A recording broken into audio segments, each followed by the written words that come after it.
കവി സച്ചിദാനന്ദൻ മാഷിന്റെ അഭിമുഖമാണ് കേരളത്തിന്റെ രാഷ്ട്രീയ ചർച്ച ഇപ്പോൾ. സച്ചിദാനന്ദൻ മാഷ് എന്തു പറഞ്ഞു, അതിനെ എങ്ങനെ വ്യാഖ്യാനിച്ചു എന്നത് ഒരു വശം. സച്ചിദാനന്ദൻ മാഷ് പറയുന്നത് ആരെക്കുറിച്ചാണ് എന്നത് രണ്ടാമത്തെ വശം. അദ്ദേഹം ഇടതുപക്ഷത്തിനൊപ്പം നിന്ന് ഇടതുപക്ഷത്തെ വിമർശിക്കുന്നു എന്ന് എടുത്ത് പറയുന്നുണ്ട്. അതിനെ വ്യാഖ്യാനിച്ച് തുടർഭരണം കമ്മ്യൂണിസ്റ്റ് പ്രസ്ഥാനങ്ങളെ അപചയപ്പെടുത്തും എന്ന തരത്തിൽ ആക്കിയിട്ടുണ്ട് പ്രതിപക്ഷ നേതാവും പ്രതിപക്ഷ കക്ഷികളും. CPM-നും ഒരു ആഘാതം ഏൽപ്പിക്കുന്ന തരത്തിൽ ആ അഭിമുഖം വ്യാഖ്യാനിക്കപ്പെട്ടു എന്ന് വേണം പറയാൻ. മലയാള മനോരമ ഒരിക്കലും CPM-നെ വെള്ളപൂശി CPM വീണ്ടും അധികാരത്തിൽ വരണം, അല്ലെങ്കിൽ ഇടതുമുന്നണി വീണ്ടും അധികാരത്തിൽ വരണമെന്ന് ആഗ്രഹിച്ചുകൊണ്ട് ഒരാളെ സമീപിക്കുകയില്ലല്ലോ. പണ്ട് PGയെ ഇന്റർവ്യൂ ചെയ്ത ജോണി ലൂക്കോസിന്റെ കഥ നമുക്ക് അറിയാം. ഭാഷാപോഷണിയിൽ PGയുടെ ഒരു അഭിമുഖം വന്നു. അവസാനം PGയെ പാർട്ടി പുറത്താക്കുന്ന നിലവരെ ഉണ്ടായിട്ടുണ്ട് ആ അഭിമുഖത്തിലൂടെ. ജോണി ലൂക്കോസ് ഇപ്പോൾ മനോരമ ന്യൂസിന്റെ ന്യൂസ് ഡയറക്ടർ ആണെന്ന വസ്തുതയും നമ്മൾ മനസ്സിലാക്കണം. ഈ അഭിമുഖം നിങ്ങളെല്ലാം ഒരുപക്ഷെ കേരളത്തിലെ ഒട്ടുമിക്ക ആളുകളും ഈ അഭിമുഖം വായിച്ചിട്ടുണ്ടാകും. അതിനകത്ത് കൃത്യം ചോദ്യങ്ങളാണ്. ചോദ്യങ്ങളിലൂടെ ഇടത് വിരുദ്ധത എങ്ങനെ കൊണ്ടുവരാം, സച്ചിദാനന്ദൻ മാഷിനെ കൊണ്ട് സർക്കാരിനെതിരെ എങ്ങനെ പറയിക്കാം എന്നൊരു റിസർച്ച് ഈ അഭിമുഖം തയ്യാറാക്കിയ മാധ്യമ പ്രവർത്തകർ, എഡിറ്റോറിയൽ ബോർഡിലുള്ള ആളുകൾ ശ്രമിക്കുന്നുണ്ട് എന്നത് വ്യക്തമാണ്. അദ്ദേഹത്തിന്റെ കവിത, രാഷ്ട്രീയം, ജീവിതം ഇതൊക്കെയാണ് അഭിമുഖത്തിന്റെ പ്രധാന ഘടകങ്ങളായി വരുന്നത്. ഈ അഭിമുഖത്തിൽ അദ്ദേഹം പറയുന്ന ഒരു കാര്യം എടുത്ത് പറയേണ്ടതാണ്. ബംഗാളിലെ കമ്മ്യൂണിസ്റ്റ് പ്രസ്ഥാനത്തിന്റെ തകർച്ച. പശ്ചിമ ബംഗാളിൽ കമ്മ്യൂണിസ്റ്റ് പാർട്ടി 3 പതിറ്റാണ്ടോളം തുടർച്ചയായി ഭരിച്ചു. അവിടെ അധികാര ശ്രേണിയുമായി അടുത്ത് നിൽക്കുന്ന ആളുകൾക്ക് അല്ലാതെ മറ്റ് സാധാരണക്കാർക്ക് നീതി ലഭിച്ചിരുന്നില്ല. അതുകൊണ്ടാണ് അവരിൽ ഭൂരിഭാഗം ആളുകൾക്കും കേരളം പോലുള്ള സംസ്ഥാനങ്ങളിലേക്ക്, മറ്റ് അയൽ സംസ്ഥാനങ്ങളിലേക്ക് പലായനം ചെയ്യേണ്ടി വന്നത്, ജീവിത മാർഗം തേടി, ജീവനോപാധി തേടി പലായനം ചെയ്യേണ്ടി വന്നത് എന്നതൊക്കെ സാമൂഹികമായ യാഥാർത്ഥ്യം തന്നെയാണ്. അതിലൊന്നും ആർക്കും തർക്കമില്ല. പക്ഷേ കേരളത്തിലെ അവസ്ഥ ഒന്ന് മാറി ചിന്തിച്ചു നോക്കണം. കേരളത്തിലെ കമ്മ്യൂണിസ്റ്റ് അല്ലെങ്കിൽ ഇടത് സർക്കാരിന്റെ നയങ്ങൾ എങ്ങനെയാണ്? കേരളത്തിൽ ഇടത് സർക്കാർ കൊണ്ടുവരുന്ന വികസന പദ്ധതികൾ എന്തൊക്കെയാണ്? കേരളം വികസിക്കുന്നുണ്ടോ? ഈ വസ്തുത കൂടി മനസ്സിലാക്കിയിട്ട് വേണ്ടേ സച്ചിദാനന്ദൻ മാഷ് പിണറായിക്കെതിരെയാണ് പറഞ്ഞതെന്ന് വ്യാഖ്യാനിക്കാൻ? ഇതിനകത്ത് ഒരു ചോദ്യം, കുലപർവ്വതങ്ങൾ എന്നൊക്കെ പറഞ്ഞ് മുഖ്യമന്ത്രി പിണറായി വിജയനെ തൊടാതെ തൊട്ട് പരോക്ഷമായി വിമർശിച്ചുകൊണ്ടുള്ള ഒരു ചോദ്യം തന്നെ ഉണ്ട്. കുലപർവ്വതം ആരെയും കണ്ടാൽ ചിരിക്കില്ല, തലകുനിക്കില്ല എന്ന തരത്തിലുള്ള ധാർഷ്ട്യം, ഇതൊക്കെ സൂചനയായി നൽകുന്ന ചോദ്യങ്ങൾ പോലും ഉണ്ട് എന്നത് മലയാളികൾ ഒന്ന് മനസ്സിലാക്കേണ്ടതാണ്. പിണറായി വിജയനെ ധാർഷ്ട്യക്കാരനായും പിണറായി വിജയനെ ഏകാധിപതിയാക്കിയും ചിത്രീകരിക്കാനുള്ള ശ്രമമാണ് ചോദ്യകർത്താവിൽ നിന്ന് ഉണ്ടാകുന്നത്. പക്ഷെ അദ്ദേഹം സച്ചിദാനന്ദ മാഷ് അവിടെ പറയുന്ന ഉത്തരം, ഞാനൊരു കുലപർവ്വതമോ, ഞാൻ അങ്ങനെ ചരിയാത്തവനോ ചായാത്തവനോ അല്ല, എനിക്ക് വേണമെങ്കിൽ എല്ലാം ശരിയെന്ന് നടിക്കാം, പക്ഷെ ഞാൻ അങ്ങനെ നടിക്കുന്ന വ്യക്തിയുമല്ല. ഞാൻ ഇന്നത്തെ ശരി നാളെ അത് തെറ്റായി മാറാം. 12-ാം വയസ്സിൽ ഞാൻ സായുധ വിപ്ലവമൊക്കെ ഉണ്ടാകുമെന്ന് സ്വപ്നം കണ്ടിരുന്നു, പക്ഷെ ഇന്നത്തെ കാലത്ത് അത് എങ്ങനെ ശരിയാകും എന്ന് അദ്ദേഹം തന്നെ പറയുന്നു. പശ്ചിമ ബംഗാളിലെ അവസ്ഥയല്ല കേരളത്തിലുള്ളത്.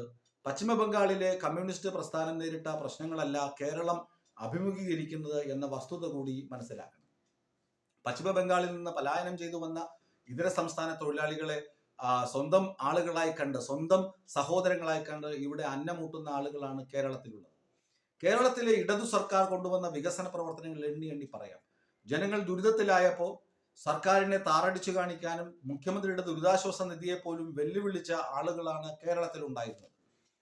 എന്നാൽ അതിനെയൊക്കെ മറികടന്ന് എല്ലാ വിഭാഗം ആളുകൾക്കും വികസനത്തിന്റെ നേട്ടമുണ്ടാകണം എന്ന ഒറ്റ ലക്ഷ്യം വെച്ച്, സാധാരണക്കാർക്കും അശരണർക്കും കൂടുതൽ ക്ഷേമമുണ്ടാകണമെന്ന ലക്ഷ്യം വെച്ച് പ്രവർത്തിക്കുന്ന ഇടത് സർക്കാരിനെ താറടിച്ച് കാണിക്കാനാണ് ഈ അഭിമുഖം ഉപയോഗിച്ചത് എന്ന് പറയുമ്പോൾ സച്ചിദാനന്ദൻ മാഷിന് വരെ അതിന് തിരുത്തൽ വരുത്തേണ്ടി വരും, അല്ലെങ്കിൽ ഇങ്ങനെയല്ല ഞാൻ ഉദ്ദേശിച്ചത് എന്ന് പറയേണ്ടി വരും എന്നതിൽ തർക്കമില്ല.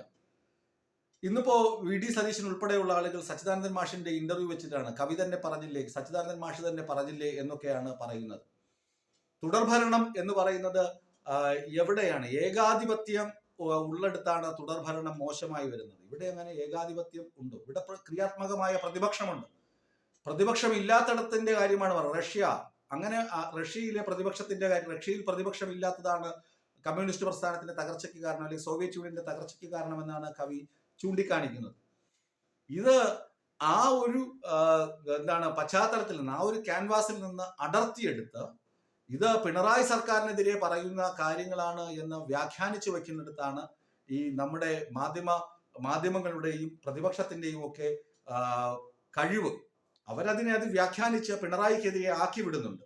പക്ഷേ കവി പറയുന്നത് എന്താണ് എന്ന് മനസ്സിലാക്കുന്നില്ല. കേരളത്തിന്റെ സാഹചര്യം മനസ്സിലാക്കുന്നില്ല. കേരളത്തിൽ അല്ല, അദ്ദേഹം ഡൽഹിയിൽ ജീവിച്ചിരുന്നപ്പോഴുള്ള കാര്യങ്ങൾ പറയുന്നുണ്ട്. അദ്ദേഹം ഡൽഹിയിൽ ആണ് ജീവിച്ചിരുന്നതെങ്കിൽ ഇപ്പോൾ പലതവണ ജയിലിൽ പോകേണ്ട അവസ്ഥ ഉണ്ടാകുമായിരുന്നു. ഇവിടെ അദ്ദേഹത്തിന് സ്വാതന്ത്ര്യമുണ്ട് എന്ന് കവി പറയുന്നുണ്ട്. ഇവിടെ വിമർശിക്കാനും ഇവിടെ ജനാധിപത്യപരമായി കാര്യങ്ങൾ പറയാനുമുള്ള സ്വാതന്ത്ര്യമുണ്ട്.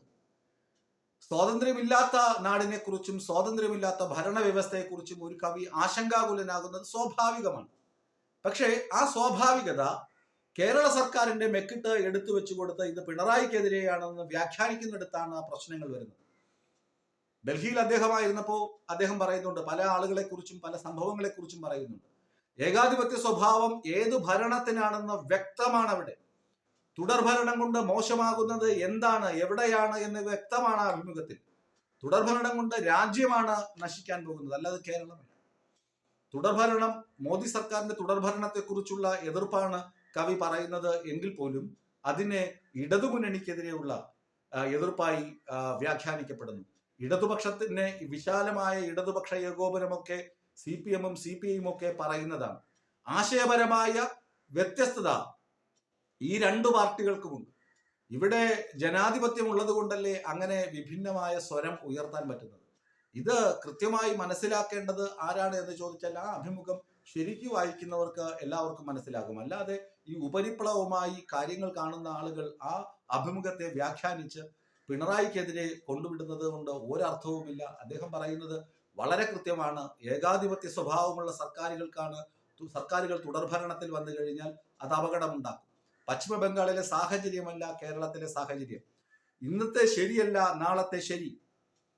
അതൊക്കെ വ്യക്തമായി പറയുന്ന അഭിമുഖത്തെ CPM-നെതിരെയും ഇടതുമുന്നണിക്കെതിരെയും ആയുധമാക്കിയെടുക്കുന്ന ഈ പ്രതിപക്ഷത്തെ എന്താണ് വിളിക്കേണ്ടത്? കാര്യഗൗരവത്തോടെ പറയുകയാണെങ്കിൽ ഇത്രയും അക്ഷരാഭ്യാസം ഇല്ലാത്ത ഒരു അഭിമുഖത്തെ വളച്ചൊടിച്ച് സർക്കാരിനെതിരെയാക്കുന്ന തന്ത്രം അത് വളരെ കൃത്യമായി വി ഡി സതീശൻ ചെയ്യുന്നുമുണ്ട്. ഇത് ശരിക്കും പറഞ്ഞാൽ സച്ചിദാനന്ദൻ മാഷിന്റെ അഭിമുഖം വളരെ വ്യക്തമാണ്, അത് സ്പഷ്ടമാണ്. അതൊരിക്കലും പിണറായിയെ വിമർശിക്കുന്നതല്ല എന്നതാണ് വാസ്തവം.